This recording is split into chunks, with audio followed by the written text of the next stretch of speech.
"Give up your room or get out," my daughter-in-law said one quiet Tuesday evening, as if she were asking someone to pass the salt.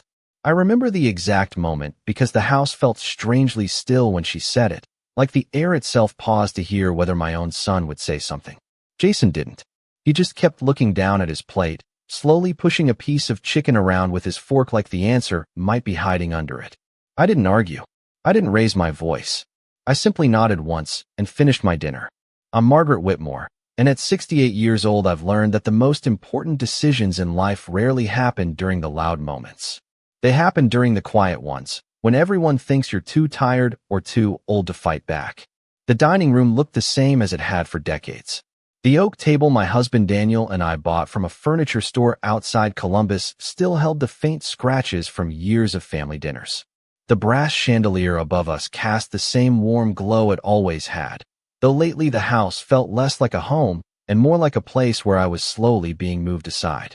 Daniel and I bought this house 40 years ago, when Jason was still small enough to fall asleep on the living room couch after chasing the dog through the backyard. We planted the maple tree out front the year he started kindergarten. We built the back deck the summer he graduated high school. Every corner of this house held a memory that belonged to me just as much as it belonged to anyone else. But since Daniel passed away 2 years ago, something subtle had changed. At first it was small things. Brittany redecorated the living room and told me the old furniture looked dated. Then she reorganized the kitchen and moved half my cookware into cabinets I could barely reach. She said she was just trying to make the space more efficient. I let it go because that's what mothers do. We adjust. We make room. We tell ourselves the next generation simply has different ideas about how a home should look. But the requests kept growing. The guest room became Brittany's office. The den became a nursery storage space even before the baby arrived. And eventually the only space that was truly mine anymore was the bedroom Daniel and I had shared for more than 3 decades. That was the room Brittany was talking about now. She leaned back in her chair after saying it, folding her hands neatly like she had just solved a small logistical problem. "The baby will need the bigger room," she added calmly. "It just makes sense." I looked across the table at Jason, waiting for him to remember who paid the mortgage on this house for most of his life, waiting for him to say something simple like, "Mom stays where she is." But he never looked up. Outside, the maple tree branches tapped softly against the front window, and for a moment I thought about Daniel and the way he used to stand in the doorway every night before bed, checking the locks and turning off the porch light. Daniel always believed a home should make people feel safe. Funny thing is, I realized right then that I didn't feel safe in mine anymore. Brittany cleared the dishes as if the conversation had already been settled. "You should probably start thinking about where you want to move," she said over her shoulder while walking toward the kitchen. I wiped my hands carefully with the napkin and placed it beside my plate. My voice stayed calm, steady, almost gentle when I finally spoke. "Give me 1 week," I said.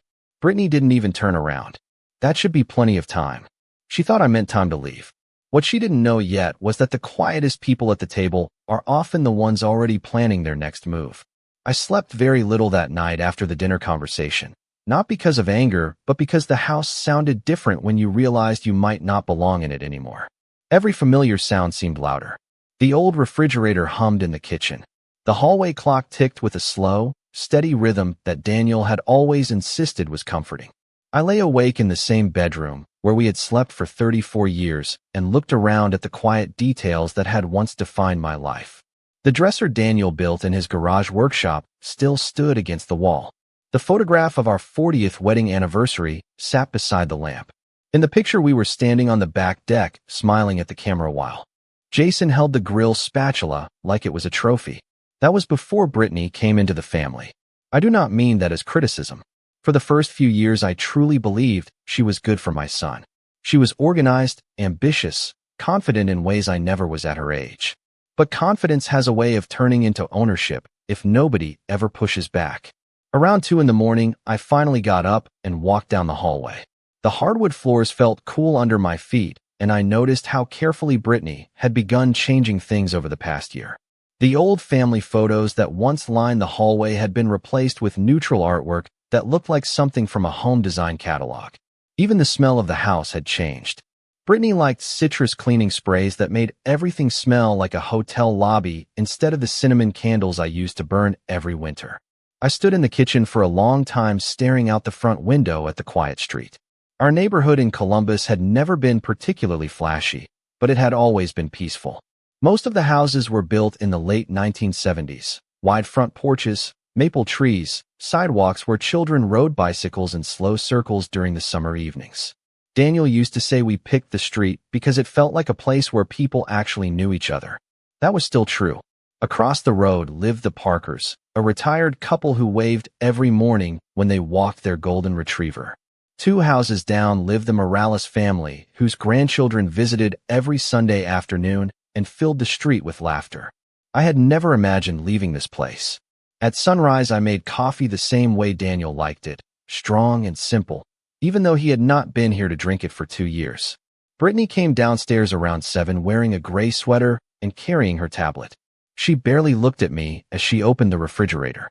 "Good morning, Margaret," she said in the polite tone people use with neighbors rather than family. Jason followed a few minutes later, still half asleep, his hair slightly messy the way it had been since he was a teenager. He poured himself orange juice and stood at the counter. Nobody mentioned the conversation from the night before. Brittany scrolled through something on her tablet while explaining that she had scheduled a contractor to measure the bedroom for nursery furniture. Jason nodded quietly. I sat at the table and listened without interrupting. There is something strange about being discussed, as if you are not present in the room. Eventually, Brittany looked up and said we should probably start moving some of Margaret's things this weekend so the painters can come in next week. She said it so casually that it almost sounded helpful. I took one slow sip of coffee and looked out the front window again at the houses across the street. For years, I had watched neighbors move in and out of those homes, watched families grow older, watched children leave for college and return during holidays. Something about that view suddenly felt different this morning, as if the street itself had quietly offered me an answer I had not been searching for yet. I placed the coffee mug down carefully and stood up from the table without raising my voice or showing any sign of disagreement. One week, I had said the night before, I intended to use every single hour of it. I waited until the house was quiet again before I made my first move. Brittany left around 9 in the morning for one of her prenatal appointments, and Jason followed shortly after, saying something about meetings at the office. When the front door finally closed and the sound of Jason's car faded down the street, the house settled into that familiar daytime silence I had known for decades. It was the same quiet that used to follow after Jason left for school when he was young and Daniel headed to work at the insurance office downtown. I had spent many mornings in that silence, cleaning, cooking, watering the plants on the windowsill, believing I was building something permanent. Funny how permanence can disappear without anyone actually saying the word. I walked slowly through the living room and paused beside the front window again. The sunlight was stronger now, casting long shadows across the street. From this angle, I could see the white 2-story house directly across from ours more clearly than usual. I had noticed a small sign on the lawn earlier that morning, but I had not stepped outside to read it yet. Now something inside me urged me to take a closer look. I slipped on my shoes, grabbed my light blue cardigan from the coat rack, and stepped out onto the front porch. The air carried that mild Midwestern spring warmth that makes the neighborhood feel almost nostalgic. The maple tree in our yard rustled gently above me, the same tree Daniel planted when Jason was 5 years old. For a moment, I rested my hand against the porch railing, remembering the afternoon Daniel dug the hole while Jason tried to help with a toy shovel. Daniel had laughed and told him that one day the tree would be taller than the house. He was right about that. I crossed the street slowly, feeling the steady rhythm of my steps on the pavement. The neighborhood was calm the way it always was on weekday mornings. Mrs. Parker was walking her golden retriever at the corner, and she gave me the usual friendly wave. I returned the gesture and continued toward the White House. Up close, the sign in the yard was easy to read. For sale. The name of a local real estate agency sat beneath the words along with a phone number in bold blue letters. I stood there for a moment longer than necessary, studying the house itself. It looked well maintained, freshly painted shutters, a tidy front porch, and a small flower bed that had clearly been cared for recently. The curtains inside the windows were open, letting sunlight spill across what looked like a spacious living room. It was the kind of house people bought when they were starting a new chapter. I found myself imagining what the view from that porch would look like in the evening. From there you could see the entire street, the maple tree in my own yard, the familiar walkway leading to the front door where I had welcomed guests for decades. The thought settled quietly in my mind like a piece of a puzzle sliding into place. Daniel used to say that the best decisions felt simple once you stopped arguing with them. I reached into my purse and took out my phone, reading the number on the sign again to make sure I had it right. My finger hovered over the screen for a moment before I dialed. The call connected after 2 rings, and a cheerful voice answered, introducing herself as Linda from the real estate office. I kept my voice calm when I spoke, the same steady tone I had used the night before at dinner. "Good morning, Linda," I said. "My name is Margaret Whitmore. I was calling about the house for sale on Maple Grove Lane." I paused briefly and looked across the street toward the home that had belonged to me for 40 years. "I would like to schedule a viewing as soon as possible." I met Linda from the real estate office that same afternoon at 2:30. She arrived in a silver sedan and stepped out with a friendly smile and a folder tucked under her arm. She looked to be somewhere in her early 40s, the kind of professional who had learned how to read people quickly without making them feel studied. When she shook my hand, her grip was warm and confident. The house behind her stood quietly in the spring sunlight, its white siding bright against the blue Ohio sky. Up close it looked even better than it had from across the street. The porch boards were freshly painted, and the front door had the kind of brass handle that caught the light every time the wind moved the branches above it. Linda unlocked the door and held it open for me. The moment I stepped inside, I noticed the space felt open and calm. The living room stretched wide across the front of the house with 2 tall windows that faced the street. From those windows, I could see the maple tree in my own yard and the porch where I had stood earlier that morning. The perspective was different from this side of the street, but the view was familiar enough that it felt almost comforting. Linda began explaining the details in a pleasant, steady voice. She told me the home had 3 bedrooms, 2 full bathrooms, and just over 2,000 square feet of living space. The previous owners had moved to Arizona to be closer to their grandchildren. The roof had been replaced 5 years ago, the heating system was recently updated, and the hardwood floors had been refinished earlier that spring. As she spoke, I walked slowly through the rooms, touching the edge of the kitchen counter and glancing toward the staircase that led to the 2nd floor.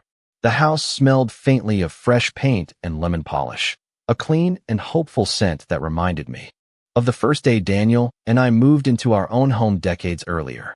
Back then we had almost no furniture and very little money, but we had stood in the empty living room laughing because the echo of our voices made the place feel larger than it was.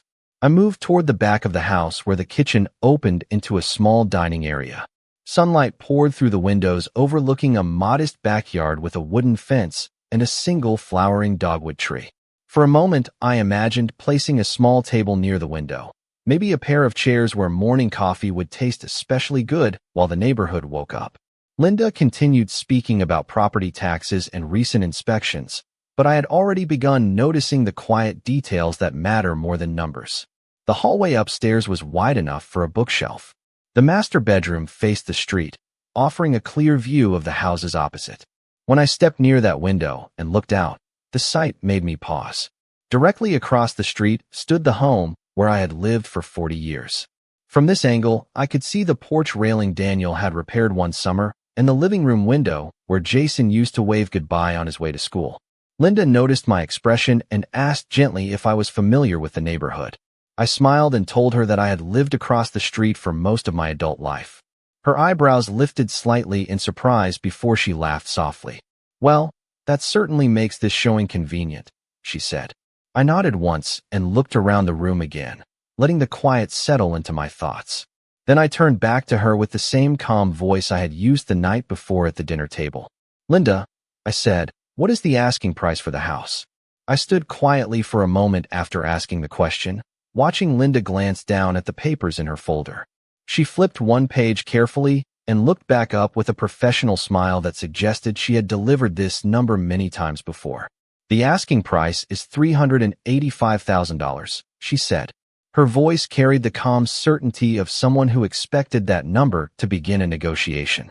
I nodded slowly and walked back toward the window, letting my eyes drift across the street again to the house, where Jason and Brittany were probably sitting in the living room discussing paint colors for a nursery that was supposed to replace my bedroom. The distance between the two houses was barely 60 yards, yet standing here felt like I had already crossed a much larger boundary. Linda waited politely while I took another quiet look around the room. Real estate agents understand silence better than most people. She knew I was measuring more than square footage. I was measuring possibilities.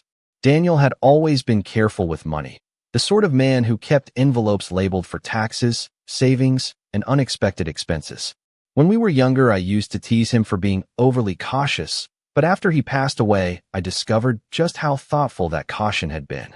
He had left behind not only the house, but also a retirement account, several investment funds, and a small life insurance policy that we had almost forgotten about until the bank called to review the paperwork. I had never mentioned the full details to Jason because it never felt necessary. He had his own career, his own life, and I assumed my future would continue quietly in the same home Daniel and I built together. That assumption had lasted exactly until the night Brittany decided my room was more useful to her than it was to me. Linda began explaining the recent market activity in the neighborhood, mentioning how quickly homes were selling that spring. Her words drifted through the room like background music while I walked toward the kitchen again and rested my hand lightly on the counter. The surface felt smooth and cool under my fingers. It was easy to imagine placing a kettle there in the morning or arranging a bowl of fruit near the window. I thought about the small dining table that would fit perfectly beside the back wall and the comfortable chair that could sit near the living room window overlooking the street. From that chair, I would still be able to watch the maple tree Daniel planted grow through another season. I turned back to Linda and asked another question, my voice steady and deliberate. How soon would the sellers want to close the sale if someone made an offer? She glanced at her notes again and said they were hoping for a quick process. Ideally within 2 weeks. That answer seemed to settle something quietly inside my mind. I reached into my purse and took out the small leather checkbook I carried mostly out of habit. Linda watched with polite curiosity as I placed it on the kitchen counter and opened it. I looked up at her with the same calm expression I had carried since the dinner conversation began 2 nights earlier. I do not think a long negotiation will be necessary, I said gently. If the house passes inspection, I would like to make a full offer today. Linda blinked once in surprise before her professional composure returned. She nodded quickly and began pulling several documents from her folder. While she arranged the paperwork on the counter, I walked back to the front window one more time. Across the street, my old porch sat quietly in the sunlight. The same porch where Brittany had likely imagined watching me pack my belongings and drive away for good. The thought almost made me smile. I picked up the pen Linda offered and prepared to sign my name. I signed the documents slowly, taking care with each letter of my name the way Daniel had always done when filling out important paperwork. Margaret Whitmore. The pen moved steadily across the pages while Linda organized the stack beside me, turning each sheet to the correct place and explaining where the signatures belonged. The process took less than 20 minutes, yet by the time we finished, something fundamental had already shifted. I was no longer just visiting the house across the street. I was becoming its next owner. Linda gathered the signed forms neatly into her folder and assured me that the inspection and closing could move quickly since the sellers were already out of state and eager to finalize the sale. When she left, the front door clicked shut behind her and the quiet returned. I stood alone in the center of the living room for a moment, listening to the stillness of a house that was about to become my own. The sunlight coming through the tall front windows had shifted slightly since earlier in the afternoon, stretching across the hardwood floor in long golden lines. I walked toward the window again and looked across the street. My old home stood exactly where it always had, solid and familiar, the porch railing catching the same afternoon light. From this angle, it felt less like something I was losing and more like something I was finally seeing clearly for the first time. The distance between the two houses suddenly seemed almost humorous. If Brittany believed I was leaving the neighborhood, she was going to be very surprised. I took a slow breath and stepped back outside onto the front porch. The spring air felt warmer now, carrying the faint smell of freshly cut grass from somewhere down the block. As I crossed the street again, I noticed the Parkers returning from their walk, their golden retriever trotting happily beside them. Mrs. Parker smiled and asked if I had been visiting the open house. I told her that I had, and that I thought it was a lovely place. She nodded enthusiastically and said the previous owners had taken excellent care of it. We exchanged a few more pleasant words before I continued toward my front door. Inside, the house looked exactly as it had that morning. Brittany had left several catalogs spread across the dining table, each one open to pages showing cribs, rocking chairs, and pastel-colored nursery decorations. Jason's coffee glass still sat on the kitchen counter where he had left it before work. The scene felt strangely calm considering the conversation that had started all of this just 2 nights earlier. I poured myself another cup of coffee and sat quietly at the table, studying the catalogs for a moment before closing them neatly and stacking them to the side. Brittany would probably interpret that gesture as cooperation. That was perfectly fine with me. Sometimes the most effective plans are the ones that look like surrender from the outside. Later that evening, when Jason and Brittany returned home, I greeted them the same way I always did. Brittany asked whether I had started sorting through my belongings yet, her voice carrying a note of polite expectation. I smiled gently and told her that I had begun making arrangements. Jason nodded with visible relief, clearly grateful that the situation seemed to be resolving without conflict. Neither of them asked any further questions, and I did not volunteer additional details. After dinner, I went upstairs to the bedroom that had belonged to Daniel and me for so many years and began placing a few personal items into a cardboard box. The movements were unhurried and deliberate. 1 week, I had promised them. The interesting thing about promises is that they can be fulfilled in more ways than people expect. I woke early the next morning with the quiet sense that the pieces of my week were already falling into place. The promise I had made at the dinner table had sounded simple when I said it, but simple promises often hide the most interesting outcomes. Sunlight slipped through the curtains and stretched across the bedroom floor, touching the cardboard box I had started filling the night before. Inside were small things first. Photographs, the silver watch Daniel used to wear on Sundays, the framed picture of Jason at his high school graduation. I packed carefully, not because I felt rushed, but because each object deserved a proper farewell to the room where it had lived for so many years. Downstairs I could hear Brittany moving through the kitchen. Cabinets opened and closed in quick, efficient motions, the same rhythm she used every morning when she prepared breakfast. I finished taping the box shut and carried it downstairs just as Jason stepped out of the shower and came into the kitchen with a towel draped over his shoulder. Brittany noticed the box immediately and gave a satisfied nod. "Good," she said in a practical tone. "It is better to start early. The painters will need time to prepare the room before the nursery furniture arrives."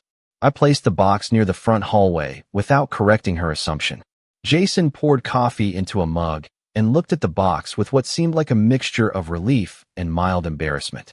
I suspected he preferred to believe everything was happening naturally rather than because of a decision that had been forced on me.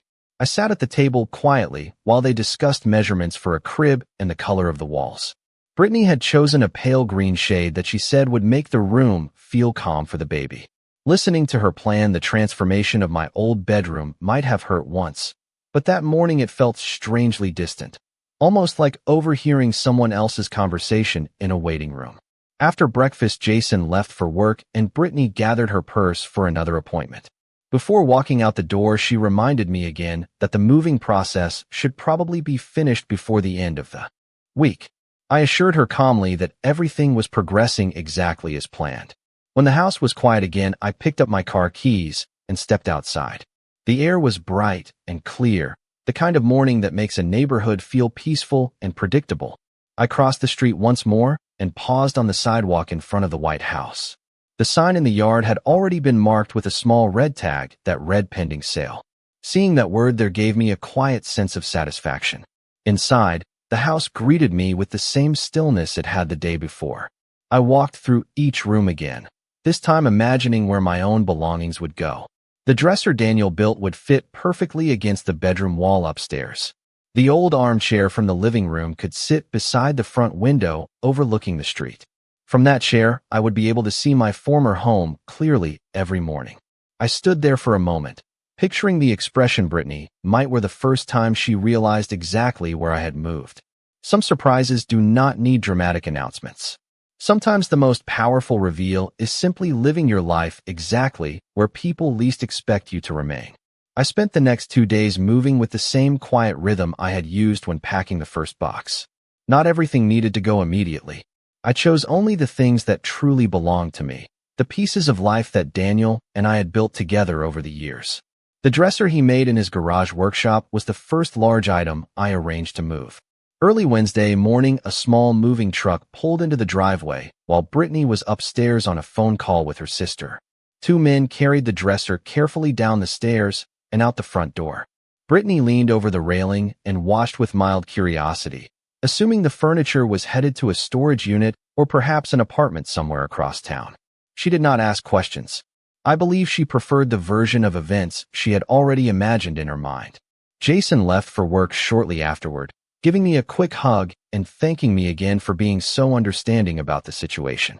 I told him everything would work out just fine. That afternoon, I crossed the street once more, this time following the movers as they carried the dresser through the front door of the White House. Watching it settle against the bedroom wall felt like placing the first real anchor into my new life. Over the next day, more boxes followed. The armchair from the living room arrived on Thursday morning, along with several smaller pieces of furniture and two framed photographs of Daniel and me from different decades of our marriage.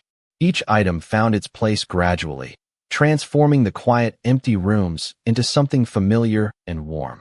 By Friday afternoon, the kitchen cabinets held my dishes, and the bedroom closet contained my clothes.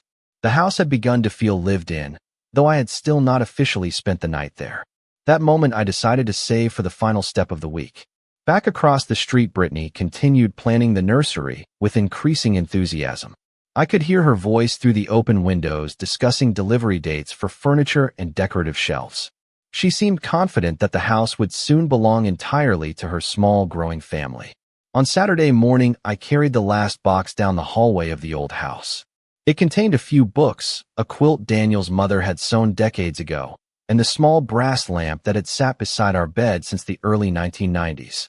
Brittany stood in the living room when I passed by, arms folded as she looked around the space that she clearly imagined rearranging once I was gone.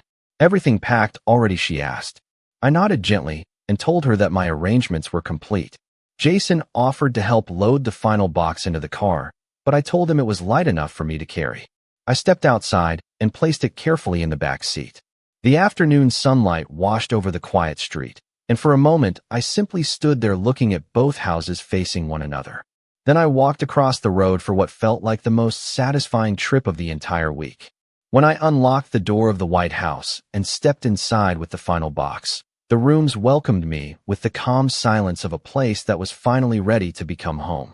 I spent my first full night in the new house on a quiet Saturday evening. The air inside still carried that faint scent of fresh paint and polished wood, but the rooms no longer felt empty. My dresser stood against the bedroom wall, the quilt Daniel's mother made folded neatly across the bed, and the small brass lamp glowed softly on the nightstand beside me. Outside the window, the street looked exactly the same as it had for decades, except now I was seeing it from the opposite side. The maple tree Daniel planted swayed gently in the evening breeze, its leaves whispering against the sky, like an old familiar voice reminding me that life continues moving forward whether we expect it to or not. Sunday morning arrived with bright sunlight pouring through the front windows of the living room. I made coffee in my new kitchen and carried the mug to the chair beside the window. From there, I could see the porch of my former home clearly across the street. The curtains in the front window moved slightly as Brittany walked past inside the house. For a moment, she paused, staring in the direction of the White House, as if something about it had suddenly caught her attention. I suspected the moving truck from earlier in the week had raised a few questions she had not yet answered for herself. I took another slow sip of coffee and allowed the quiet satisfaction of the moment to settle in. Around mid-morning, I stepped outside onto my new porch. The neighborhood looked peaceful as always.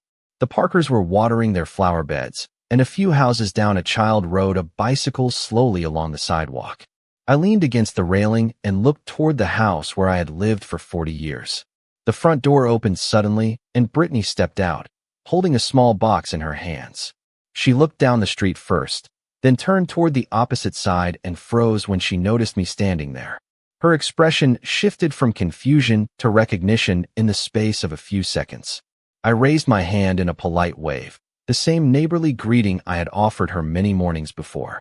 Brittany stared across the street, clearly trying to understand what she was seeing. The white house behind me, the furniture visible through the windows, the porch light hanging beside the door, and me standing comfortably where a stranger might have been expected. Jason appeared behind her a moment later, following her gaze until his eyes settled on me. His eyebrows lifted in quiet surprise as he took in the scene. I could see the moment when the realization finally connected for both of them. I had kept my promise. I had made my arrangements within the week. I had moved out of their house exactly as they asked. The only detail they had misunderstood was where I intended to go. Jason stepped forward onto the porch, looking back and forth between the two houses as if measuring the distance for the first time. Brittany said something quietly to him that I could not hear. I simply rested my hands on the porch railing and enjoyed the warm sunlight on my shoulders. Sometimes the most powerful response does not require an argument, a raised voice, or even a long explanation. Sometimes it is enough to stand calmly across the street, living your life in full view of the people who believed you had nowhere left to go.